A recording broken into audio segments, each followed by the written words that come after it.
మీ పిల్లలకు చదువుతో పాటు ఎక్స్ట్రా కరిక్యులం లోక జ్ఞానాన్ని నేర్పిస్తుంది ఫ్యూచర్ స్పార్క్ ఇంటర్నేషనల్ స్కూల్. నమస్తే రమగారు. నమస్తే జయ. శ్రీరామనవమి శుభాకాంక్షలు అండి. నీకు కూడా జయ. సుమన్ టీవీ ప్రేక్షకులందరికీ శ్రీరామనవమి శుభాకాంక్షలు. మనం ప్రతి సంవత్సరం మాట్లాడుకుంటాము అంగరంగ వైభవంగా ప్రతి వీధిలోనూ, అంటే ప్రతి గ్రామంలో రామాలయం అనేది ఖచ్చితంగా ఉంటుంది కదా రమగారు. ఏ దేవాలయం ఉన్నా లేకున్నా రామాలయం అంటే కనీసం రామభజన మందిరమైన ఉంటుంది. భారతదేశంలో రామ మందిరం లేని ఊరే లేదు. అవును, చాలా బాగా జరుగుతుందండి. పెళ్లి వేడుకలు అంగరంగ వైభవంగా చేస్తారు, చక్కగా పందిళ్ళు వేస్తారు. ఇక భద్రాచలంలో అయితే చెప్పనక్కర్లేదు. ఎప్పుడైనా వెళ్ళారా రమ్మగారు కళ్యాణానికి? వెళ్ళలేదు జయ. చాలా చిన్నప్పటి నుంచి రేడియో కామెంటరీ వింటాం అలవాటు మాకు. నాకు 4-5 ఏళ్ళు ఊహ వచ్చి బాగా మాట్లాడడం వచ్చిన దగ్గర నుంచి మా ఇంట్లో పెద్ద రేడియో బల్ల, పెద్ద రేడియో దానికి ఏమిటో ఇలా యాంటెన్నాలు అవి కూడా ఉండేవి చిన్నప్పుడు. టీవీకి కూడా యాంటెన్నాలు లేవు అసలు. యాంటెన్నాలు ఉండేవి, గందరగోళంగా ఉండేది. ప్లగ్ పెట్టడం బాగా వినేవాళ్ళం. మొత్తం రామాయణం పూర్తి కామెంటరీ. మధ్య మధ్యలో మా కజిన్ బ్రదర్స్ వాళ్ళు కూడా వెళ్తుండేవాళ్ళు. మా కాలేజీ విద్యార్థులు, మా దువ్వూరు తాతగారు, ఉషశ్రీ గారిది, అలా ఎంతమందిదో వింటుండేవాళ్ళం. కళ్యాణానికి మేము వెళ్ళిందేం లేదు, మా ఊళ్ళో కళ్యాణం చేసుకునేవాళ్ళం. ఓకే, మాకు సొంత ఇళ్లలో కళ్యాణం చేసుకునే అలవాటు కూడా ఉంది. అందుకని భద్రాచలానికి వెళ్ళాల. ఓకే, భగవంతుడు కూడా కళ్యాణం చేస్తారండి మీరు? ఇంట్లో కూడా కళ్యాణం చేసుకుంటాం. మాకు అదృష్టం ఏంటంటే భద్రాచలంలో ఏ చిత్రకూట మండపంలో అయితే కళ్యాణం జరుగుతుందో అది భగవత్ ప్రసాదం వల్ల. మా తాతగారే దాన్ని స్వయంగా నిర్మించారు. దాని నిర్మాణ పర్యవేక్షణ మా తాతగారే 1960s చిత్రకూట మండపం కట్టినప్పుడు తాతగారే అప్పుడు జీర్ణాలయ ఉద్ధరణ చేశారు కదా 60ల్లో. అవును, నేను కూడా పుట్టలేదు. నేను పుట్టడానికి ముందే. అప్పుడు ఇది ఆ చిత్రకూట మండపం తాతగారి దగ్గరుండి కట్టించారు. ఆ మండపంలోనే మనకి కళ్యాణం జరుగుతుంది కదా. అప్పుడు వెళ్ళేవాళ్ళు, బహుశా నా చిన్నతనంలో నేను పుట్టకముందు వెళ్ళేవారు, తర్వాత కూడా వెళ్ళేవాళ్ళు అనుకుంటా. నాకు బాగా వచ్చేసరికి తాతగారు పెద్దవారు అయిపోయారు. 1-2 సార్లు వెళ్ళటం తెలుసు నాకు, అంతకంటే బాగా తెలియదు. ఎప్పుడు ఇలాగే తర్వాత మా ఊళ్ళో ఉన్న భజన మందిరంలో కళ్యాణం చేసేవాళ్ళు. చుట్టుపక్కల దేవాలయాల్లో ఉన్నాయి. ఇప్పుడు హైదరాబాద్ వచ్చేసి వివాహం అయిపోయిన తర్వాత ఇక్కడ చాలా చోట్ల మేము కళ్యాణాలు చేసుకోవటము, ఇంట్లో చేయటము. మాకు వేద పాఠశాల ఉంది కదా మా మరిది గారికి, అక్కడ కళ్యాణం చేయటం. నిరుడు కళ్యాణానికి మేమే కూర్చున్నాం పీటల మీద. అవకాశం ఉందిగా. అవునవును, కానీ పీటల మీద కూర్చోవటం అదొక అనుభూతి కదా రమ్మగారు. అదో సంతోషం, అదో ప్రత్యేకమైన అనుభూతి కదా. రాముల వారు మనకు అల్లుడైపోతాడు, సీతామహాతల్లి మనకి కూతురు అయిపోతుంది. ఎంత అద్భుతంగా ఉంటుందో. మరి పండుగ యొక్క విశిష్టత ఒక్కసారి మాట్లాడుకుందామండి. మనకి 2 యుగాల ముందున్న రాముడు మన మీద ఎలాంటి బలమైన ముద్ర వేశాడంటే అన్నిటికీ రాముడే. మనకి మంచివాడని చెప్పుకోవాలన్నా రాముడే, ధైర్యశాలని చెప్పుకోవాలన్నా రాముడే, ధర్మాత్ముడని చెప్పాలన్నా రాముడే. మంచి అన్నయ్య, మంచి నాన్న, మంచి కొడుకు, మంచి భర్త, మంచి రాజు. ఇప్పటికీ మనకి రామరాజ్యమే కావాలి. అంతటి ప్రభావవంతమైన ముద్ర వేశాడు రాముడు. మన ముందు యుగాలకి చెందినవాడు. మన ముందు యుగంలో కృష్ణుడు ఉన్నాడు, అంతకుముందు యుగంలో ఉన్నవాడు శ్రీరాముడు. అంత అద్భుతమైన ముద్ర వేసిన రాముడికి పుట్టినరోజు జరుపుకుంటాం. భారతదేశం అంతా పుట్టినరోజు జరిపితే తెలుగునాట మాత్రం పెళ్లి రోజు కూడా జరుపుకుంటాం. అవును, అయితే ముందు కాలంలో లేదు, కానీ కంచర్ల గోపన్ గారు, రామదాస్ గారు ప్రవేశపెట్టిందే కళ్యాణోత్సవం. సీతారాముల కళ్యాణం జరిగింది నవమి నాడు కాదు, కానీ ఆయన వివాహం కూడా అభిజిత్ లగ్నంలో జరిగిందనే చెప్పబడుతుందట. అంచేత ఏ అభిజిత్ లగ్నంలో ఆయన జన్మించాడో అదే లగ్నంలో వివాహం కూడా చేయటం కోసం ఇట్లా మధ్యాహ్నం పూట కొంచెం లేటుగా మొదలు పెడతారు కదా. ఊరూరా కళ్యాణ మండపాలు వెలుస్తాయి. మనకు తెలుగునాట అంతా ప్రత్యేకంగా కనపడుతుంది. రామ అనే 2 అక్షరాలు అత్యంత సులువుగా పలకగలిగేవి, మనని తరింపజేసేస్తాయి. పెద్దదైన నారాయణ మంత్రాన్ని లేదా ఉపదేశం అవసరమైనటువంటి పంచాక్షరినో కాకుండా ఎవరైనా కేవలంగా రామనామం చేసుకో అని నేను నీకు చెప్పచ్చు.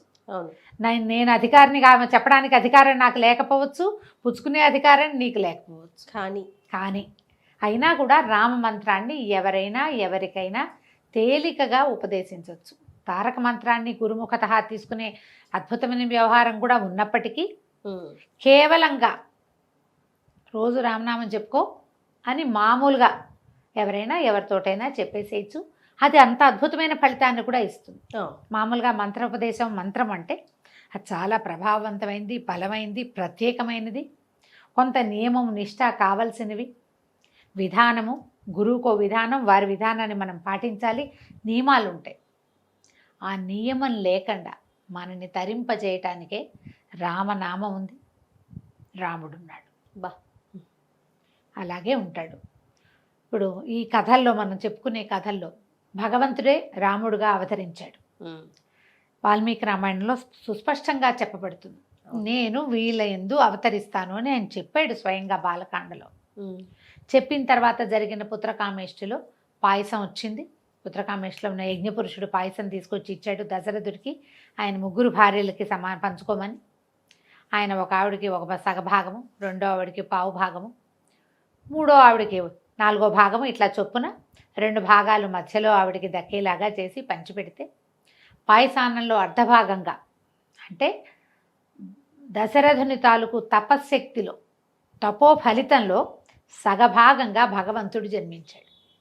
కానీ ఆయన పుట్టిన నాటి నుంచి వెళ్ళిపోయే నాటి వరకు, అవతారం చాలించి నిష్క్రమించే నాటి వరకు తనని భగవంతుడుగా ఎక్కడా ఎప్పుడు ఏ సందర్భంలోనూ చెప్పుకోలేదు, భగవంతుడిగా ప్రవర్తించలేదు. ఒక అద్భుతమైనటువంటి అతిమానుషమైనటువంటి మానవుడిగానే కనిపించాడు, అలాగే ప్రవర్తించాడు. మానవులకుండే రాగద్వేషాలు అనుభవించి చూపించాడు. సీత తప్పిపోయినప్పుడు, ఆమెని ఎత్తుకెళ్ళిపోయినప్పుడు ఒక భార్య వియోగాన్ని స్పష్టంగా అనుభవించాడు ఆయన. భార్య కోసం ఎంత ప్రయత్నం చేయాలో అంతా చేశాడు. ఒక స్నేహితుడు తన్ని ఆశ్రయిస్తే అతని కోసం ఎంత మటుకు వెళ్ళాలో, స్నేహితుడి కోసం ఎంతకు తెగించాలో అంతవరకు వెళ్ళాడు. ఒకరు తనని ఆశ్రయిస్తే, విభీషణుడు ఆశ్రయించాడు, మా అన్న దుర్మార్గుడు, అతను ధర్మం తప్పాడు, నన్ను వెడలగొట్టాడంటే నాతో ఉండు, నిన్ను రాజును చేస్తానన్నాడు. ధర్మం ఎవరి పక్కనుందో వాళ్ళ పక్కనలా ఉన్నాడు. సుగ్రీవుడి దగ్గర అట్లాగే కదా ఉన్నాడు. అన్నదమ్ముల్లో ఒకరిని సంహరించి రెండో వాడిని రాజును చేయటం సాధారణంగా వింటే అది కరెక్ట్ కాదనిపిస్తుంది మనకి. కానీ ఎవరి యందు ధర్మం ఉందో వాడితోటే ఉన్నాడు. సుగ్రీవుడు ధర్మం తప్పి వాలి రాజ్యం తీసుకోలే, కానీ వాలి ధర్మం తప్పి సుగ్రీవుడి భార్యను తీసుకున్నాడు. వాళ్ళు అడిగేట, నువ్వు నన్ను అన్నయ్య ఆశ్రయించుంటే నీ భార్యను తీసుకొచ్చి చేతిలో పెట్టేవాడిని, నువ్వు సుగ్రీవుడు ఆశ్రయించవని. నువ్వు సుగ్రీవుడి భార్యని, అతను జీవించి ఉండగా అతని భార్యని నీ భార్యగా చేసుకున్నావు, నువ్వు అధర్మంలో ఉన్నావు. సుగ్రీవుడు ధర్మంతో ఉన్నాడు. ఒక ధర్మం తప్పిన వాడితోటి నా భార్యను వెతుక్కోవడానికి సహాయం కూడా నేను అడగనన్నాడు. నిజానికి వాళ్ళు మహాబలవంతుడు. రావణాసురుడు ఆయన తోకలో ఉన్న ఓ చిన్న వెంట్రుకతో సమానం వాలికి. వాళ్ళని ఆశ్రయిస్తే చాలా సులువుగా పని అయిపోయేది. కానీ రాముడు ధర్మం తప్పడు. అధర్మంగా ప్రవర్తించేటువంటి వాలితోటి స్నేహాన్ని కూడా ఆయన ఇచ్చగించాలి. మనుషులు ఎలా ఉండాలో అలా చేసి చూపించాడు. నువ్వు ధర్మంతో ఉండు, బలవంతుడు కాదు, ధర్మాత్ముడితో ఉండు. బలవంతుడితో ఉంటే కొన్ని పనులు అవుతాయి, కానీ ఒక్కొక్కసారి వాడి బలం నీ మీదకి అతి బలంగా ప్రవర్తించవచ్చు. కానీ ధర్మాత్ముడితో ఉంటే వాడు ఎప్పుడూ ధర్మంతో ఉంటాడు, తన విధి విధానం ప్రకారం ఉంటాడు. అలాంటి ప్రత్యేకమైన వ్యక్తిత్వం ఉండటం వల్లే రాముడు ఇప్పటికీ మనకి ప్రత్యక్ష దైవంగా ఉన్నాడు. ఆయన ఏ మహిమలు చూపల, మహత్యాలు చూపలేదు, ఏది ఎవరికి ఇచ్చేసినట్టుగా మనకి కనపడదు. అంటే ఒక ఏదైనా కోరుకోగానే ఇప్పుడు కుచేలుడికి కృష్ణుడు అతనికి రాజ్య సంపదలను చాలా సంపదనిచ్చాడు, అలాంటిది చేయలే, శక్తితోటి చేశాడు, బలంతో, ధర్మంతో, న్యాయబుద్ధితోటి చేసినట్టే కనిపిస్తుంది. మనిషిగా ఎలా ఉండాలో, ఒక పరిపూర్ణ మానవుడు ఎలా ఉండాలో అలా ఉండి చూపించాడు. కాబట్టి రాముడు మనకి దైవంగా ఉన్నాడు. ఆ రాముడిని ప్రతి సంవత్సరం ఆయన పుట్టినరోజు నాడు తలుచుకోవటం, ఆయన తాలూకు ప్రత్యేకమైన కళ్యాణ గుణాలకి కారకురాలైనటువంటి సీతామహాసాధ్విని కూడా ఆ రోజునే తలుచుకుని ఆమెను ఆయన పక్కన కూర్చోబెట్టి ఇద్దరికి వివాహం జరిపి, ఆ వివాహ వేడుక మన చేత్తోటే చేస్తున్నంత సంతోషంగా ఆనందంగా జరుపుకునేందుకు మనకు ఒక అవకాశం లభిస్తుంది. ప్రతి ఏటా చేస్తాం. మన పుట్టినరోజు జరుపుకున్నట్టే రాముల వారి పుట్టినరోజు, కృష్ణ పరమాత్మ పుట్టినరోజు కొంతమంది ఇష్టంగా చేస్తారు, కొంతమందికి అలవాటు ఉండదు. రాముల వారి పుట్టినరోజు అందరికీ పుట్టినరోజే, అందరూ చేసుకుంటారు. ఎందుకంటే ఆ రోజు కళ్యాణం కూడా చేస్తాం కాబట్టి, రాముడే మనకి ఆదర్శ పురుషుడు కాబట్టి. అయితే ఈ రోజున మనం ఇంట్లో ఉదయకాలమే కాస్త ఇల్లు శుభ్రం చేసుకోవటం, మనకి చేతనైనంత పూజ చేసుకోవటం, రాముడిని తలుచుకోవచ్చు. రాముడికి సంబంధించిన ఎన్నో రకాల శ్లోకాలు, స్తోత్రాలు ఉన్నాయి. రామరక్షా స్తోత్రం అని, తర్వాత శ్రీరామ ఆపదుద్ధారక స్తోత్రం అని, రామ అష్టోత్తరాలు, ఇలా ఏవైనా 4-5 శ్లోకాలు చదువుకుని, రాముల వారి పట్టాభిషేకం లేని ఇల్లు ఉండదు. అందరి ఇళ్లలోనూ సీతారాముల పటం ఉంటుంది. పటానికి కొంచెం గంధం కుంకుమ అలంకరించి, పుష్పాలతో అలంకారం చేసి, ధూపము దీపము చూపించి, ఆ నైవేద్యం రాముడికి పెద్ద నైవేద్యాలు కూడా ఏం అక్కర్లేదు. సింపుల్గా అంత బెల్లం ముక్క, ఓ ఏలక్కాయ, ఒక 2 మిరియాలు తగిలిస్తే చాలు. కొద్దిగా పానకము, వడపప్పు నివేదన చేసుకుని రాముడిని తలుచుకోండి. మీ ఇంట్లో రామాయణం పుస్తకం కనుక ఉంటే 1 పేజీ మీ అవకాశాన్ని బట్టి చదువుకోండి. చాలామంది కొంటారు, ఏం చదవరు, పైన ఎక్కడో కనపడుతూ ఉంటుంది. వచ్చిన వాళ్ళు అబ్బో మీ ఇంట్లో రామాయణం ఉంది అంటే సంతోషంగా ఉంటుంది. కానీ దాన్ని మనం ఏం చెయ్యం కదా. పర్వదినం రోజున తప్పకుండా చదవగలిగితే ఎక్కువ చదవండి, లేకపోతే కొన్ని పేజీలైనా చదువుకోండి. చదవగలిగే వాళ్ళు ఉంటే కనుక సీతా కళ్యాణ ఘట్టం, పుత్రకామేష్టి ఘట్టం చదువుకోవచ్చు, సీతా కళ్యాణ ఘట్టం చదువుకోవచ్చు, అయోధ్యకాండ మొదటి 2 సర్గలు, రామగుణ వర్ణనం కావాలంటే అది చదువుకోవచ్చు. లేదా ఇవన్నీ కాదండి, చివరి సర్గ చదువుతామంటే పట్టాభిషేక సర్గ యుద్ధకాండ చివరిలో ఉంటుంది. ఏదైనా ఒక సర్గ చదువుకుని రాముల వారి పుట్టినరోజుని సంతోషంగా, ఆనందంగా, భక్తి తత్పరతతోటి జరుపుకుందాం. తప్పకుండా రమ్మగారు. నమస్తే. నమస్తే జయ.